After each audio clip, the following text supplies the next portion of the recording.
चूनागढ़ राज्य में भैरव सिंह का शासन हुआ करता था। चूनागढ़ राज्य में ही कलवा नाम का एक मूर्तिकार रहा करता था। कलवा मूर्ति बनाने में निपुण था।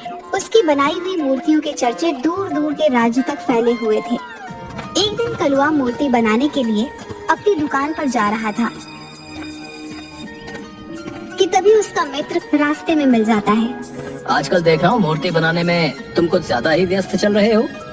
तुम तो जानते हो बिलवा कि मैं सारा दिन मेहनत से मूर्ति बनाता हूँ, मगर मेरी बनाई हुई मूर्ति एक भी नहीं बिकती। तुम्हारे हाथ की बनाई हुई मूर्तियाँ भी जरूर बिकेंगी कलवा। बस तुमको थोड़ी सी मेहनत करने की जरूरत है। तुम्हें अपनी बनाई हुई मूर्ति के रंगों पर ध्यान देना चाहिए। तुम्हारी कारीगरी तो अच्छी है, बस तुम रंगों पर थोड़ा सा ध्यान दे दो तो तुम्हारी बनाई हुई मूर्ति भी कमाल की बन जाएगी। कलवा भी मूर्ति ही बनाया करता था। शायद तुम बिल्कुल सही कह रहे हो मेरे दोस्त। अब से मैं और ज्यादा मेहनत करूंगा और तुम्हारे बताए हुए अनुसार मैं रंगों पर अब और ज्यादा ध्यान केंद्रित करूंगा। ये हुई ना बात? और फिर मैं तो तुम्हारी मदद के लिए हमेशा तैयार रहता हूँ। ठीक है बिलवा, अब मैं चलता हूँ। इतना कहकर कलवा अपनी दुकान पर चला गया।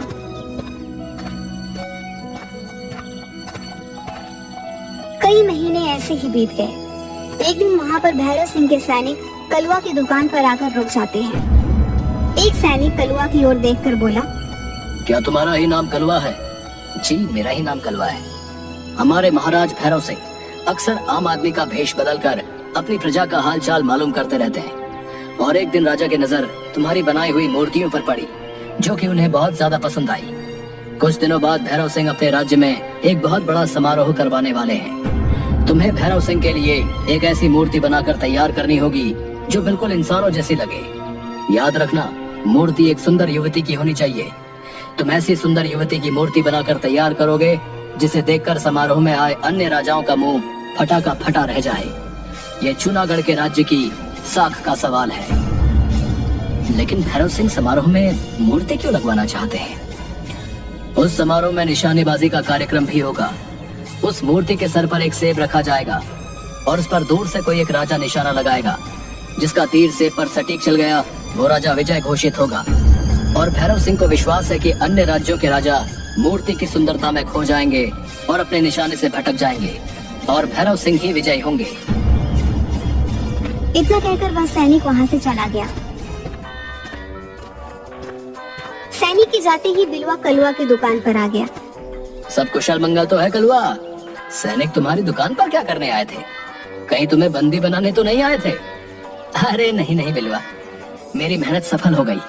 सैनिकों ने मुझे बताया कि भैरव सिंह अक्सर अपना भेष बदलकर प्रजा का हालचाल लेते रहते हैं। और एक दिन भैरव सिंह की नजर मेरी बनाई मूर्ति पर पड़ी, जो उन्हें बहुत पसंद आई। भैरव सिंह महल में एक समारोह करवाने वाले हैं और उन्होंने उस महल के लिए एक सुंदर युवती की मूर्ति बनाने का आदेश मुझे ही दिया है। बिलवा लगता है अब मेरे दिन बदलने वाले हैं। ये तो तुमने बिल्कुल सही कहा कलवा। मगर अंदर ही अंदर बिलवा कलवा की सफलता देखकर जल भूल रहा था। कलवा उस दिन के बाद पूरी मेहनत और लगन से मूर्ति बनाने के कार्य में लग गया। वह रात रात भर जाकर काम करता रहता था। कुछ ही दिनों में कलवा ने एक बहुत सुंदर दिखने वाली युवती की मूर्ति तैयार करके खड़ी कर दी। वाह कलवा, तुमने तो बिल्कुल असली युवती जैसी मूर्ति बनाकर तैयार कर दी। इसे तो देखकर कोई भी इंसान धोखा खा सकता है। ये मूर्ति तुम्हें तो पसंद आई है बिलवा, लेकिन ये भैरव सिंह को भी पसंद आनी चाहिए। अगर उन्हें ये मूर्ति पसंद आ गई तब मैं अपनी कारीगरी को सफल मानूंगा। बिलवा, सैनिक इस मूर्ति को लेने के लिए आएंगे और वो मुझे भी राजमहल ले जाएंगे। क्या तब तक के लिए तुम इस मूर्ति को अपनी दुकान पर रख सकते हो? आजकल राज्य में चोर बहुत घूम रहे हैं और मुझे सबसे ज्यादा विश्वास तुम पर है। बिलवा ने वह मूर्ति अपने दुकान पर ले जाकर रख दी। मैं वैसे भी इस मूर्ति को ठिकाने लगाने की सोच रहा था और इस मूर्ख ने तो स्वयं ही मूर्ति मुझे सौंप दी। देखता हूँ ये कलवा का बच्चा राजा को मूर्ति कैसे दे पाता है, क्योंकि मैं कल सुबह ही इस मूर्ति को बेचकर इस शहर और इस राज्य से कुछ महीनों के लिए रफू चक्कर हो जाऊंगा। मूर्ति तैयार न पाकर राजा कलवा को वैसे भी नहीं छोड़ेगा। मेरे दोनों हाथों में तो लड्डू ही लड्डू है। अगली सुबह जब कलवा बिलवा की दुकान पर गया तो उसे पता लगा कि बिलवा मूर्ति बेचकर इस राज्य से चला गया है। कलवा बुरी तरीके से घबरा गया। अब क्या होगा? राजा के सैनिक जब मूर्ति लेने आएंगे, अगर उन्हें मूर्ति तैयार नहीं मिली तो राजा बुरी तरह से क्रोधित हो जाएंगे और मैं इतनी जल्दी मूर्ति भी तैयार नहीं कर सकता। मैं एक काम करता हूँ, इस राज्य से भाग जाता हूँ, नहीं तो राजा मुझे मार डालेगा। कलवा घबराता हुआ सीधा जंगलों के रास्ते दूसरे राज्य की ओर भागने लगा। तभी उसके कानों में बहुत से सैनिकों के घोड़े के टापों की आवाजें टकराई।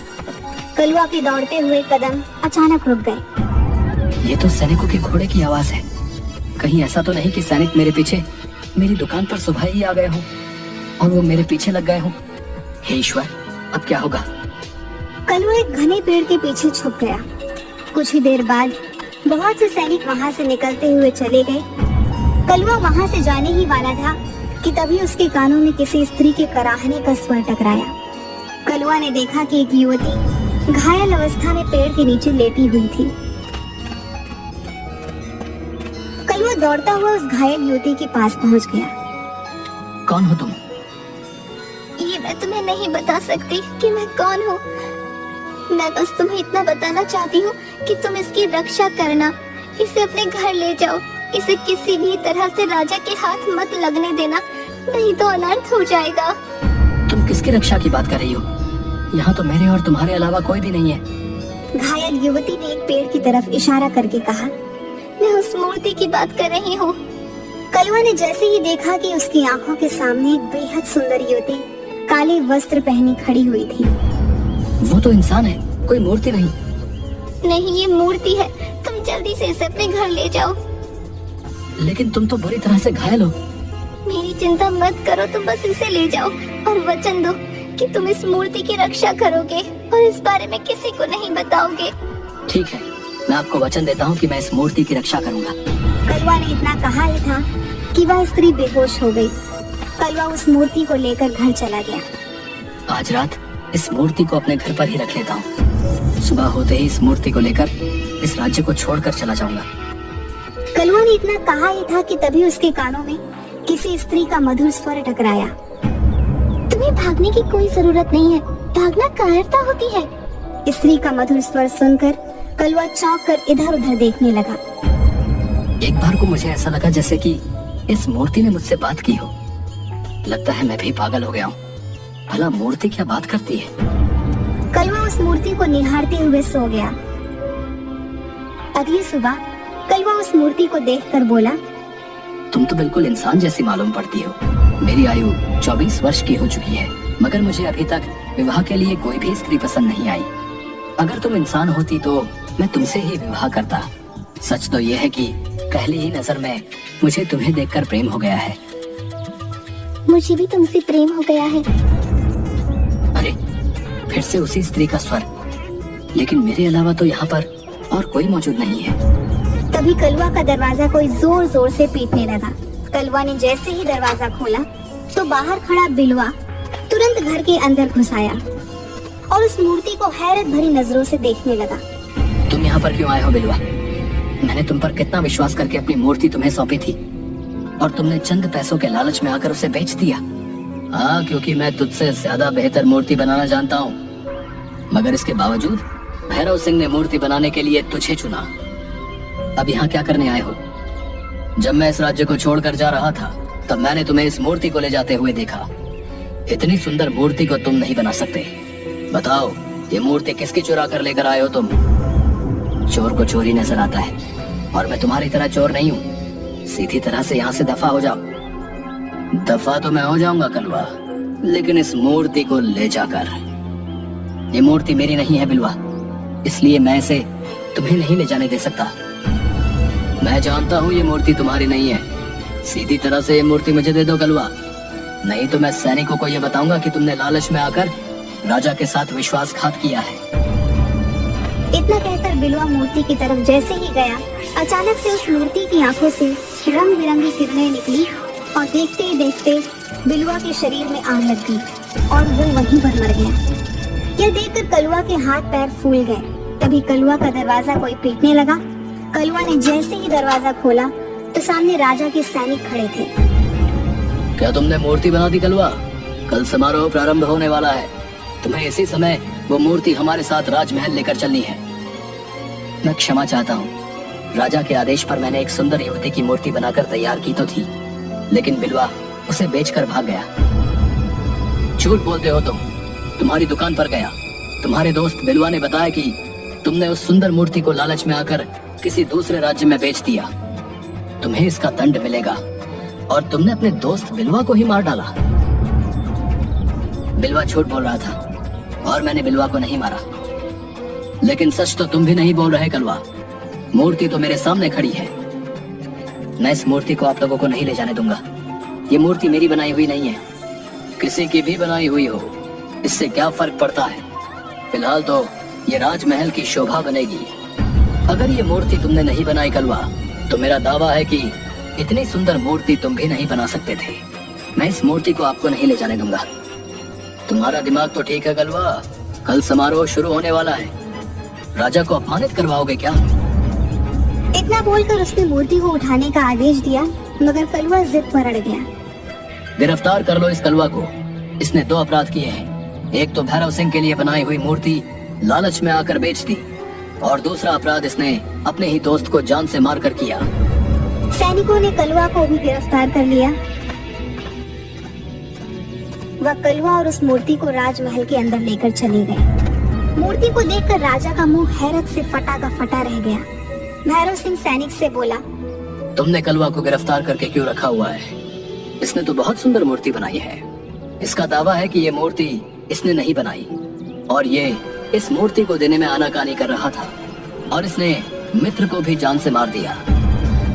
मैंने अपने दोस्त की जान नहीं ली। राजा के कहने पर सैनिक ने उसके हाथ से रस्सियां खोल दी और उसे आजाद कर दिया। तुम इस मूर्ति को देने में आनाकानी क्यों कर रहे थे कलवा? क्या तुम्हें अपने राज्य पर विश्वास नहीं है? क्या तुम्हें ऐसा लगता है कि मैं तुम्हें इसकी कीमत नहीं दूंगा? मैं तुम्हें इस मूर्ति के बदले इतना सोना दूंगा कि तुम्हारी 7 पुश्तें बैठकर खाएंगी। मुझे कभी धन का लालच नहीं रहा महाराज, लेकिन ये मूर्ति मेरी नहीं, किसी की अमानत है, और मैंने उसे वचन दिया है कि इस मूर्ति की मैं रक्षा करूंगा। रक्षा इंसानों की जाती है कलवा, मूर्ति की नहीं, और तुम्हें अपने दोस्त की हत्या करने के जुर्म में दंड मिलेगा। तभी राजा का एक घायल सैनिक दौड़ता हुआ राजा के पास आकर बोला, महाराज, राजमहल पर पड़ोसी राज्य के राजा चंद्र सिंह ने आक्रमण कर दिया है और सारे राज्य पर कब्जा भी कर लिया है। कुछ ही क्षणों में वो आपके पास पहुंचता होगा। इतना कहकर वह सैनिक वहीं पर बेहोश हो गया। तभी वहां पर राजा चंद्र सिंह अपने सैनिकों के साथ आकर बोले, अपने आप को मेरे हवाले कर दो भैरव सिंह, तुम्हारी सेना हार चुकी है। ये गलत है चंद्र सिंह, तुमने पीठ पीछे और धोखे से वार किया है। इसे युद्ध नहीं कहते, बल्कि धोखा कहते हैं। जो भी हो, परंतु जीत मेरी हुई है। अब से चुनागढ़ राज्य मेरा हुआ। तभी राजा चंद्र सिंह की नजर उस मूर्ति पर पड़ी। इस मूर्ति की तलाश में तो मैं पता नहीं कब से भटक रहा था। तुम्हारे पास ये मूर्ति कहाँ से आई? ये मूर्ति मेरे ही राज्य के एक कुशल कारीगर ने बनाई है। इस तरह के कुशल कारीगर तुम्हें सिर्फ मेरे ही राज्य में मिलेंगे। नहीं भैरव सिंह, तुम जिसे मूर्ति समझ रहे हो ना, वो दरअसल मूर्ति नहीं, बल्कि कुछ और ही है। इतना कहकर राजा चंद्र सिंह ने अपने जेब से एक सफेद पाउडर मूर्ति के ऊपर फेंक दिया। अचानक मूर्ति के ऊपर रंग बिरंगी किरणें फूटने लगी और मूर्ति एक बेहद सुंदर युवती, मतलब एक इंसान में परिवर्तित हो गई और क्रोधित होकर राजा चंद्र सिंह से बोली, ये तुमने अच्छा नहीं किया राजा चंद्र सिंह। जब तुम मेरे राज्य को जीत नहीं पाए, तब तुमने कपटी साधु की तंत्र क्रिया से मुझे एक मूर्ति में परिवर्तित कर दिया। कौन हो तुम? मैं रायगढ़ रियासत राज्य की राजकुमारी विभा हूँ। हाँ, और अब मैं इस राजकुमारी से विवाह करके सुंदर नगर पर भी कब्जा कर लूंगा। तभी कलवा ने अचानक राजा की तलवार निकालकर राजा चंद्र सिंह पर हमला बोल दिया। कलवा के एक ही वार से राजा चंद्र सिंह ढेर हो गया। तुम्हारा बहुत बहुत धन्यवाद कलवा। अगर तुम ऐसा नहीं करते तो मेरे हाथ से मेरा राज्य छिन जाता और राजकुमारी विभा को ये जबरदस्ती अपनी पत्नी बना लेता। तुम्हारा बहुत बहुत धन्यवाद कलुआ। इस चंद्र सिंह ने मुझे कपटी साधु द्वारा मूर्ति में परिवर्तित कर दिया था, लेकिन मैं मूर्ति बनने के बाद भी सब कुछ देख और सुन सकती थी। तुम्हें जंगल में जो घायल स्त्री मिली थी वो मेरी दासी थी, जो मुझे राजा चंद्र सिंह से बचाती हुई फिर रही थी। मगर राजा चंद्र सिंह के सैनिकों ने उस पर हमला कर दिया और इत्तेफाक से वहाँ तुम मिले। सच तो ये है कलुआ कि मुझे भी तुमसे पहले ही नजर में प्रेम हो गया है।